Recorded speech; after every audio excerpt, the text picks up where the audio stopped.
Good morning class 10th।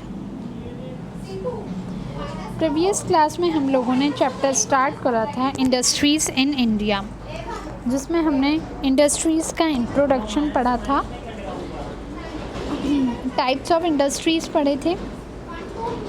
आप लोगों ने याद कर लिया होगा, आई होप। ये मोस्ट IMP आंसर है। नेक्स्ट आज हम पढ़ेंगे एग्रीकल्चर एंड बेस इंडस्ट्री। हम वही टॉपिक पढ़ रहे हैं जो बोर्ड में कवर होते हैं। एग्रीकल्चर बेस इंडस्ट्री से बोर्ड में बहुत सारे क्वेश्चंस बनते हैं और आते हैं। स्टार्ट करते हैं। Indian is an agriculture country. Wheat, rice, maize, sugarcane, cotton etcetera are used as raw material.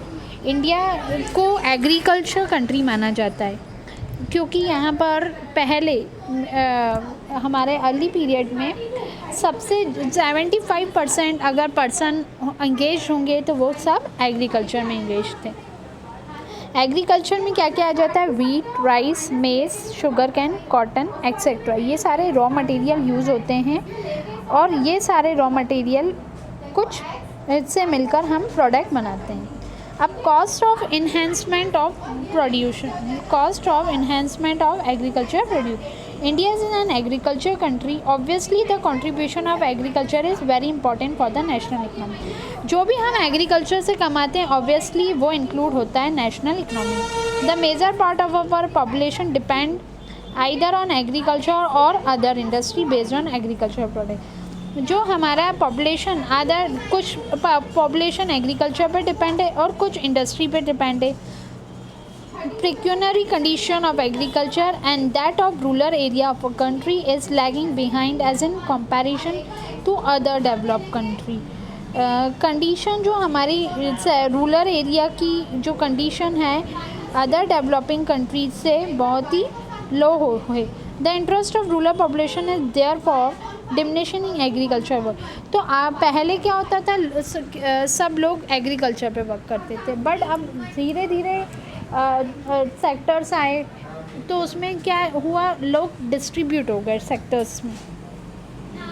And so the fast development of rural area has many problem. अब रूरल एरिया का development होने लगा तो बहुत सारी opportunities मिली लोगों को, employment opportunity, income level बढ़ गया। तो एग्रीकल्चर की जो पॉपुलेशन इंगेज थी वो ट्रांसफ़र होकर इंडस्ट्री सेक्टर में चले गई, टर्टरी सेक्टर में चले गई। ऐसे हमारा एग्रीकल्चर सेक्टर धीरे धीरे लो होता गया। The cost enhancement of agriculture product means to adopt advance method. हमने नए नए एडवांस मेथड निकाले, colour, quality, original produce thereby to make more useful for human consumption. अब हमने कुछ ऐसे प्रोडक्ट बनाए जो बहुत ज़्यादा यूज़फुल होने लगे कंजम्पशन पर्पज़ से, सो दैट द कल्टिवेटर में अर्न मोर प्रॉफिट। कल्टिवेटर ज़्यादा कमाने लगा themself from the elaborate form of their product का प्रोडक्शन या मैन्युफैक्चरिंग ज़्यादा मात्रा में होने लगा। The need of cost of enhancement of agriculture produce. From the ancient time, agriculture has been the main occupation. Ancient time मतलब हमने ancient time की बात कर रहे हैं तो agriculture ही लोगों का main occupation था। The level of agriculture productivity is still very low as a result of the financial condition of cultivator have become deplorable. It means कि कंडीशन कल्टीवेटर की अब धीरे धीरे लो होती जा रही है क्योंकि अब जो रिज़ल्ट है बहुत वेरी लो हो रहा है। That's why beside a large portion of crop is destroyed every year. हर साल क्रॉप नष्ट हो रहे हैं।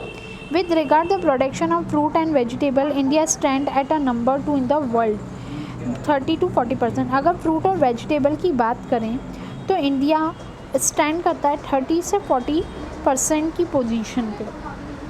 And the cultivator are left to suffer loss. और जो एग्रीकल्चर से मतलब एग्रीकल्चर में पॉपुलेशन क्यों नहीं रही, जस्ट बिकॉज कि लॉसेस इतने ज़्यादा हो रहे हैं, कल्टिवेटर को इतना लॉस हैंडल करना पड़ रहा है और वो उतना जितना अपना इन्वेस्टमेंट कर रहा है उतना भी वो कमा नहीं पा रहा है। इस वजह से एग्रीकल्चर धीरे धीरे एग्रीकल्चर सेक्टर में पॉपुलेशन कम होती जा रही है। Firstly there is no scope immediate sale of produce simultaneously at the time of harvesting. Harvesting के टाइम पर प्रोडक्शन इतना कम हो रहा है। The alternative use of produce in manufacturing other goods is negotiable. Moreover there is also shortage of facility related to cold storage and gold transportation etcetera. अब क्या हो रहा है, फैसिलिटी कम मिलती जा रही है, प्रोडक्शन क्या हो रहा है, कम होता जा रहा है। फैसिलिटी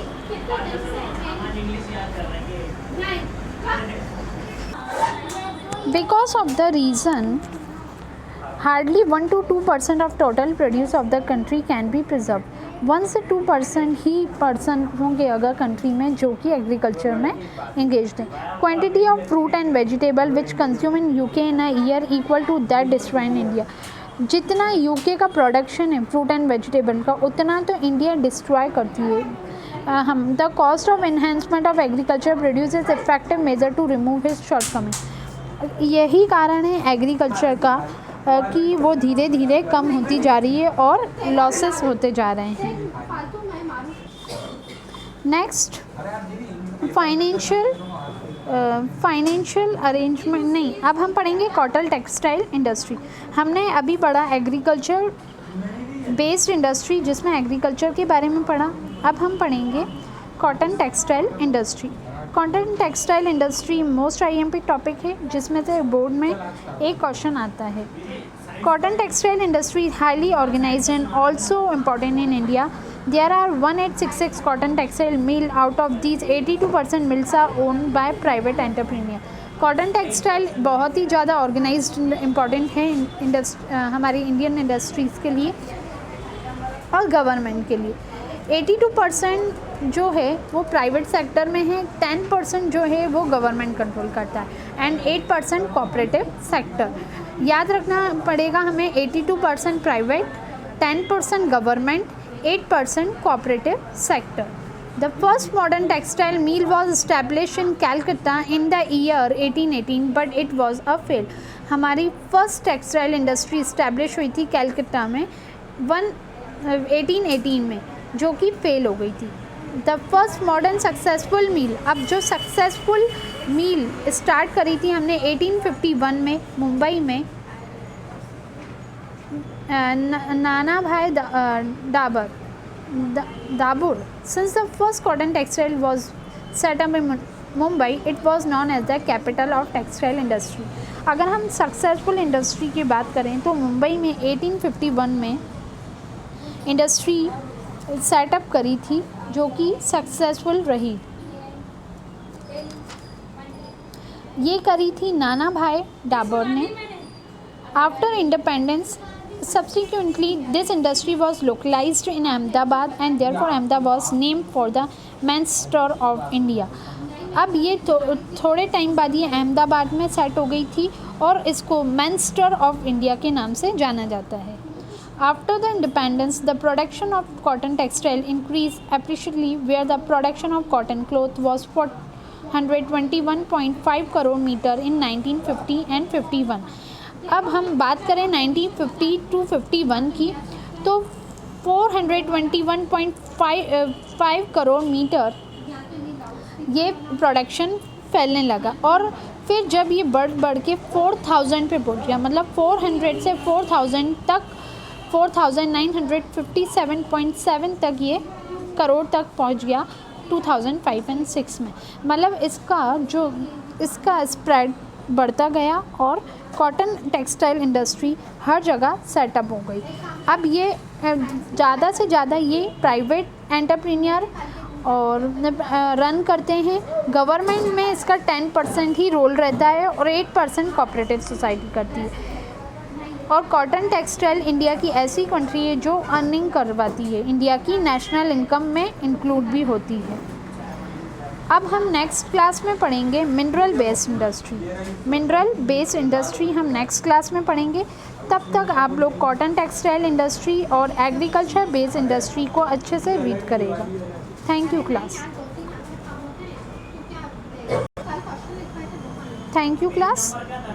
आप लोग ये अच्छे से रीड करते जाएं और हम वही टॉपिक पढ़ रहे हैं जो बोर्ड में आने वाले हैं। हमारे पास इतना टाइम नहीं है कि हम फुल चैप्टर पढ़ें, तो हम लोग वही टॉपिक कवर करेंगे जो कि हमारे बोर्ड में आएगा।